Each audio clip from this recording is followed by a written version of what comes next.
Welcome to another episode of the Razzball Fantasy Football Podcast. I'm your host, Bobby Lamarco, here to discuss today what happened to Mark Andrews and all the tight end busts from 2022. Before we do, we want to make sure you follow us across the board at Razzball Fantasy on YouTube, IG, and TikTok. And of course, make sure you jump over to Razzball.com. Not only have we continued great football content all offseason long, diving into what happened with all these fantasy busts, ranking our top free agents. We got a bunch of great content coming all off season long. But of course, we do baseball, hockey, and basketball. So we have every sport you need over on Razzball.com. But of course, make sure you jump on and follow the Razzball Fantasy YouTube channel. We'll be dropping great nuggets like today's show, the tight end bust, what happened to some of the most elite tight ends this season. So let's get into the show.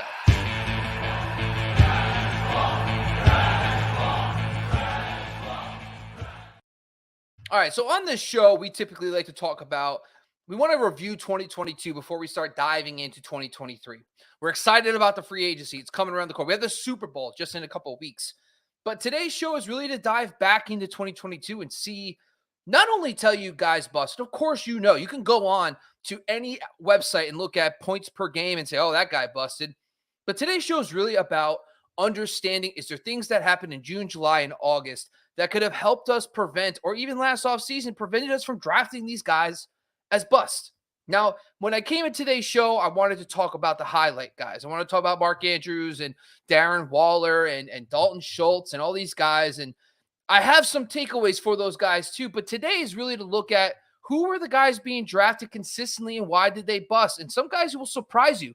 Now it's kind of like hindsight is 2020, which is interesting. But let's talk a little bit about some of those guys. On today's show, we're going to go over the top 5 tight end busts, including what happened to Mark Andrews. But let's talk about the general list of guys. By the way, all these players were being drafted inside the top 180, and they completely busted for the most part this season. Let's start at the top. Albert O, Kyle Pitts, Mike Gesicki, Hunter Henry, Darren Waller, Noah Fant, Mark Andrews, Dalton Schultz, and Cole Kmet. Now, I always recommend, if you're listening on the audio side, jump over to YouTube once in a while. We'll have some graphics up here to talk about some of these guys. But today is really, obviously we're going to get into our top 5 in just 1 second. But I want to talk quickly about some of these other guys. And before we all sit here and say, yeah, hindsight's easy in 2020, was there any writing on the wall early? And one of the guys I want to talk about first is Albert O. So I'm going to jump over and share my screen here and talk about some of the things that were being reported by were being reported by Roto World and other news outlets that were kind of already could have been writing on the wall. So let's talk a little bit about this. And one of the things I want to talk about today is Albert O. And right off the bat, if you jump over to the screen here, I just wanted to bring this up because this is stuff that was coming out in August. Okay, sorry, I'm zooming in here. So the headline here is key. Now remember, Albert O was drafted by the previous regime. We had coaching changes. So Albert O was consistently the tight end 15 on the Razzball ADP that we had, basically highlighting multiple sites. But right off the bat, this guy was playing into the 4th quarter of one of the last preseason games. Now, from fantasy perspective, that is not good. I don't care what anybody says. When a coach says he needs reps in August, we should have known better and kind of avoided a guy like Albert O. And I just think that this is something that I want to bring up right off the bat. Some of it's coach speak, but the preseason does matter. It doesn't matter from a production standpoint, but who's playing with the ones, who's getting the first team reps does matter. And this is why I just want to bring up next offseason, when we're talking about preseason reps, got to keep an eye on this kind of stuff. When a guy's playing well into the 4th quarter, that's a huge red flag. So we do not want our tight end 1 or our second tight end that we draft consistently to be a guy who's playing in the 4th quarter of preseason games, because he's either going to be traded or he's not going to play. And that's what happened with Albert O. So I thought that was really important to kind of highlight really quick, and want to talk through that. So here's a couple other things too I wanted to talk about when I bring this up. So a couple of the other guys that were not in the top 5 that I wanted to talk really quickly about was Hunter Henry as well. Now, Hunter Henry, there was nothing in coach speak, but they did add Devontae Parker. They did add They did get Tyquan Thornton, sorry, Tyquan Thornton in the draft. But the thing with Hunter Henry was I wanted to figure out, okay, he was the tight end 13, finishes as a tight end 27. The year prior, the guy had nearly double-digit touchdowns. And it's easy to point at a guy who had like 500 yards and nine touchdowns and say, oh, that guy's going to bust next year. And you're probably right. But I wanted to give us more actionable stuff. So, first of all, the red zone touchdowns, targets. 2021, he had 26 red zone targets, 9 for touchdowns. This year, he would dropped all the way to 10 targets. So it wasn't a reception issue. It wasn't like he wasn't just catching touchdowns. He just wasn't getting targeted anymore. Devontae Parker, Tyquan Thornton, both saw more targets in the red zone. So that right there is key for us. But we wouldn't have known that. You can't tell. That's hindsight, right? This is exactly what I told us we won't do. But here's something I think is actionable for fantasy football managers. Now, the first thing you want to take a look at is you want to take a look at red zone targets and what percentage of those targets make up his total. Okay. So one of the things that you can kind of notice from last year is in 2021, the target percentage for a player like Hunter Henry was over 30%. So over 30% of his targets were in the red zone. Okay, that's fine. Nothing crazy. But he wasn't a high target guy in general. But automatically, disproportionately on average, a player averages about 20. So when a guy's in the 30s, there's some potential regression in most cases right there. So we want to try to avoid guys who have those disproportionate red zone targets in any given season.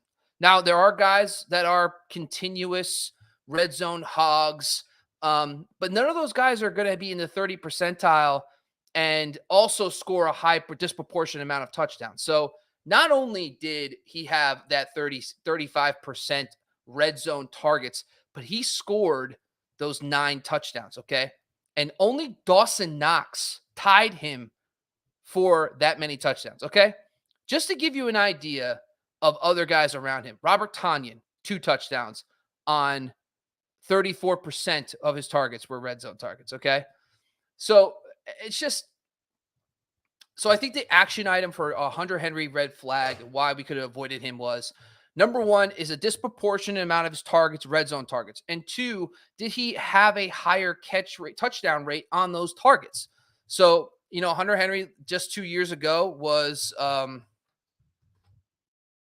26 red zone targets. That was good for 26th in the NFL, tied for 26th, but he was 8th in red zone touchdowns. So, like for example, Mark Andrews had 44 targets in the red zone. He had 9 touchdowns. Jamar Chase, 35 and 9.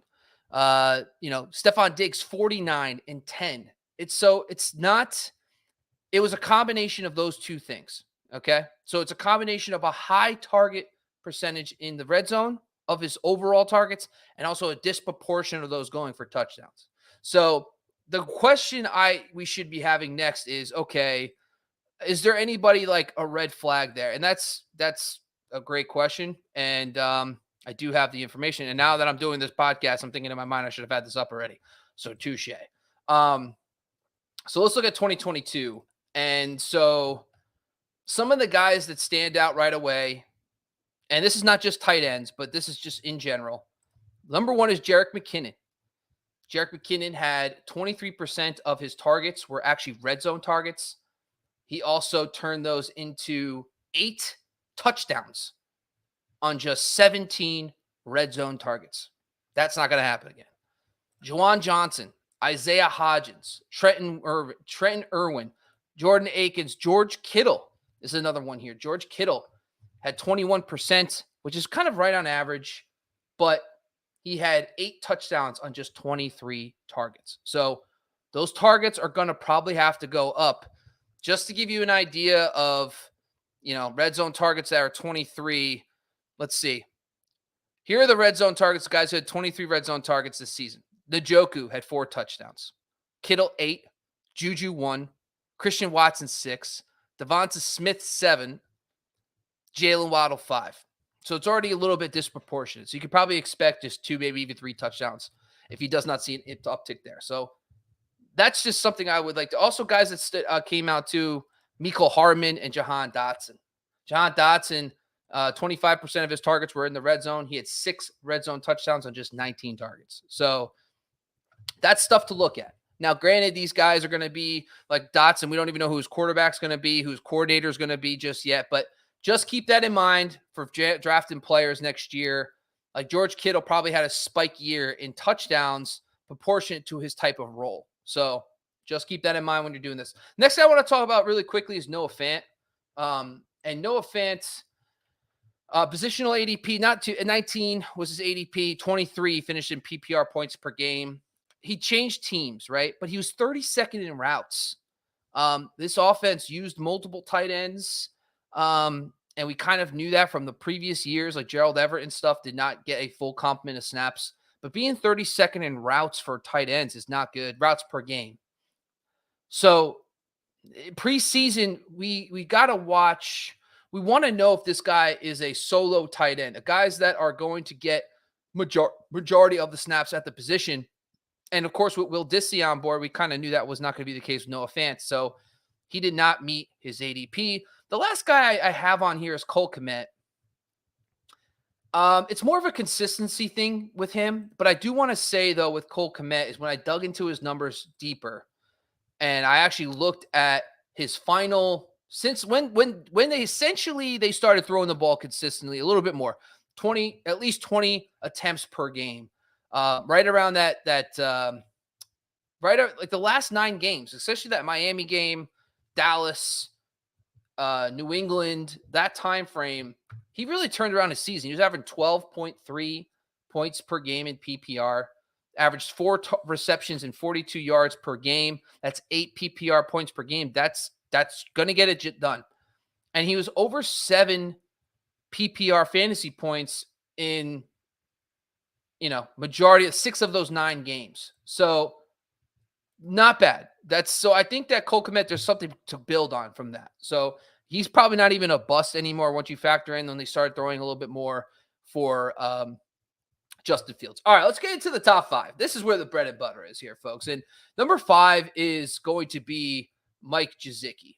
And this, I got to go back. I got to go back to the tea leaves here because for Mike Gesicki, I got to just show you the stuff that was coming out on him. And I'm just not making this stuff up. So I just want to show you really quickly what was being said about Mike Gesicki this offseason. So in August 20th, Miami Herald guy comes out and says David Wilson reports that Mike Gesicki has been a less of a focal point of the offense this summer.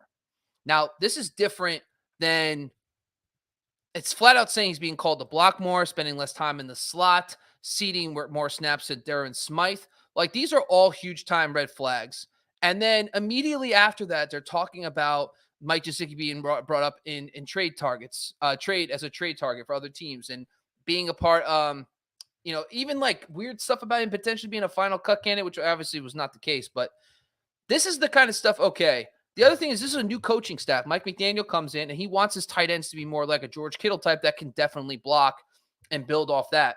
And then also one of the big red flags for Mike Gesicki was that they brought in Tyreek Hill. Now, when you bring in an alpha receiver like that, it's going to impact the rest of the team. So he at least slipped to the third target on the team. And because of the new coaching staff, there's just a lot going on here. So I think from the standpoint of Mike Gesicki, he was drafted as the tight end 14, finished as the tight end 31 in PPR points per game. That is bad. So when you see the offseason news, and then you also see the play caller, Mike McDaniel, coming in, then you add Tyreek Hill.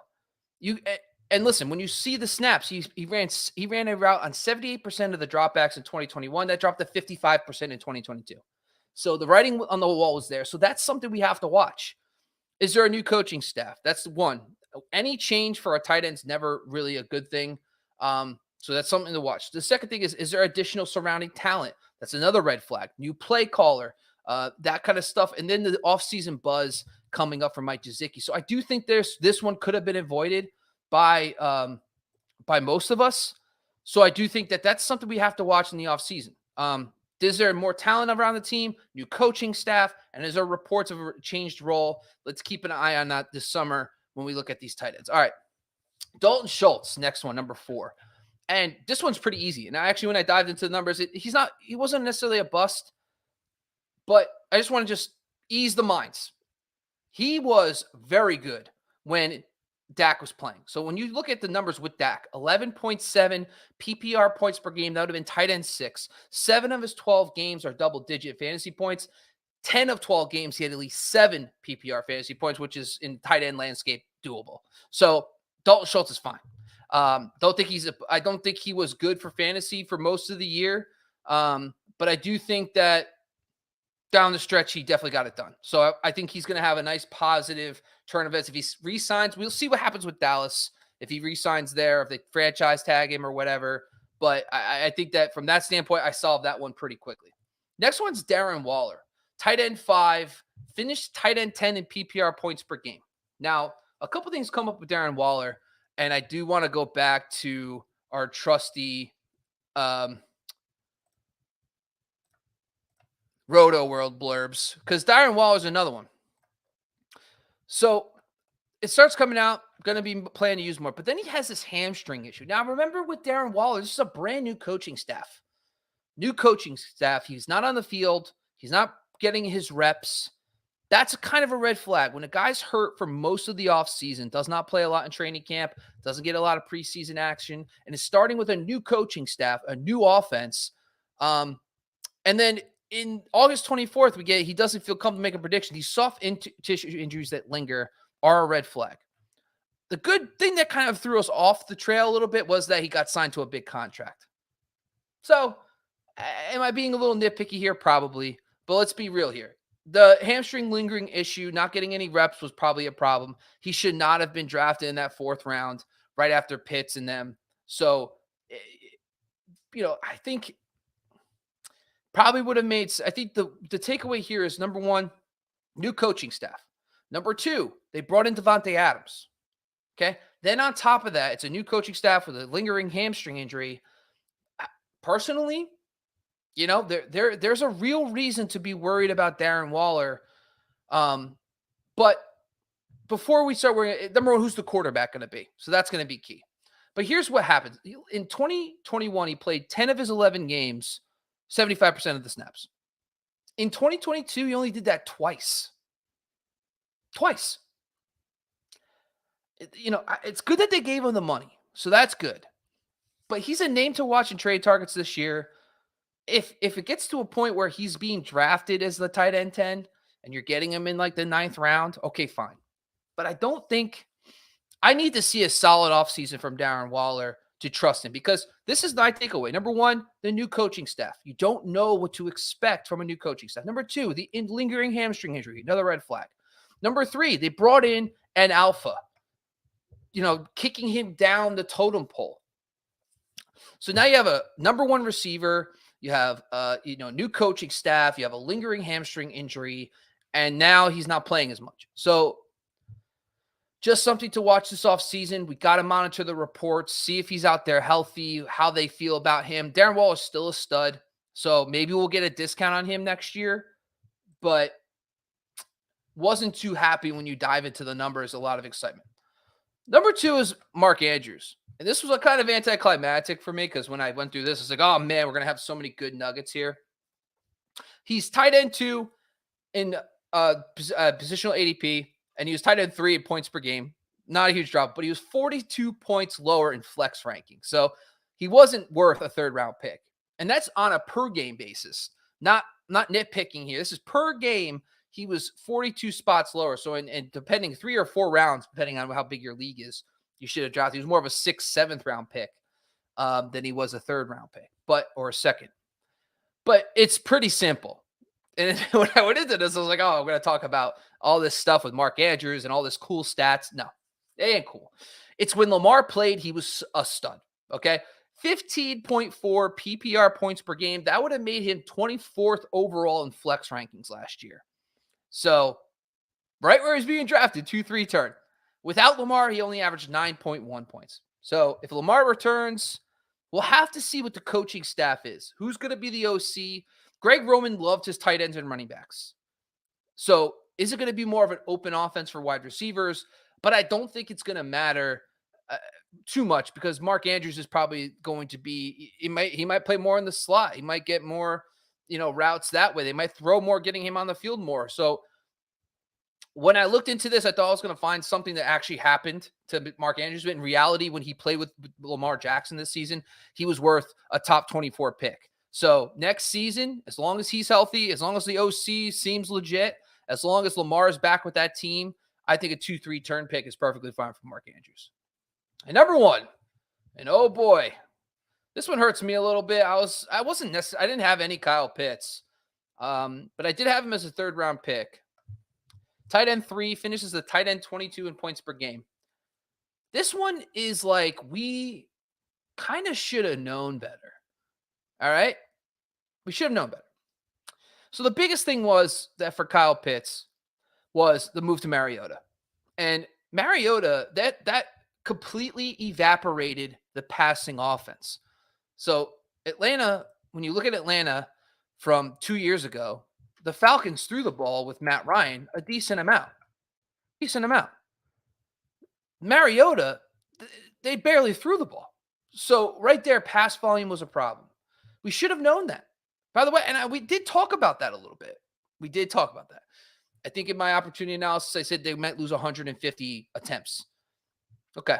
But then we talked about Delaney Walker, tight end 5 and 6 with Mariota, should be fine, whatever. But they literally leaned into the Mariota running game, and they've really evaporated. So that was the huge problem. And I talk about with this Matt, especially with pass catches, mediocre transitions at quarterback, changes at quarterback are not good. Like, I'd rather have the continuity of Matt Ryan than I would any move to Mariota ever again.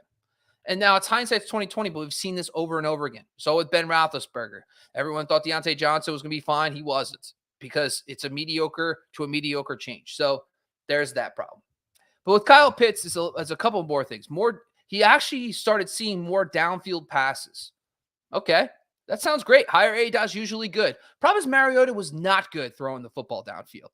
And he saw less intermediate passes. So he was getting a higher ADOT, more deep passes, 20-plus yards downfield. He's used to be stretching the field a little bit more. But the problem is his quarterback was not throwing the ball well downfield. Even though his ADOT went up, his yards per target dropped because he wasn't catching as many passes because they were further down the field.